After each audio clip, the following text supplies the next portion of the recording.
নমস্কার বন্ধুরা, আমি মানুষ বিশ্বাস, দ্য বং ইন্সপিরেশন ইউটিউব চ্যানেলে তোমাদের সবাইকে স্বাগত জানাই। তা তোমরা অনেকেই আমাকে জিজ্ঞাসা করছো যে দাদা, ডব্লিউবি কনস্টেবল 2024-এর কি রিভাইজড ভ্যাকান্সি আসতে চলেছে? আমি জানি না কোথার থেকে তোমরা এই খবরগুলো শুনেছো বা পাও। কোনো রকম কোনো আপডেট কিন্তু নেই, এবং তোমাদের কিন্তু ডব্লিউবি কনস্টেবল 2024-এর রিভাইজড অ্যান্সার কি বেরোনোর কোনো আপডেট কিন্তু এখনও পর্যন্ত নেই। তোমাদের একটা জিনিসই হতে পারে, এই যে 8 তারিখে 8ই জুন তোমাদের যে হিয়ারিংটা আছে, সেই হিয়ারিংয়ে তোমাদের ডব্লিউপির সমস্ত নিষ্পত্তির কিন্তু হয়ে যেতে পারে।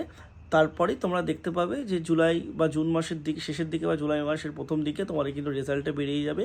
কোনো রিভাইজড অ্যান্সার রিভাইজড ভ্যাকান্সি তোমাদের আসবে না, কিন্তু তোমাদের এই যে 17% আর 7%-এর যে ওবিসির ব্যাপারটা, এটা তোমাদের কিছু হতে পারে।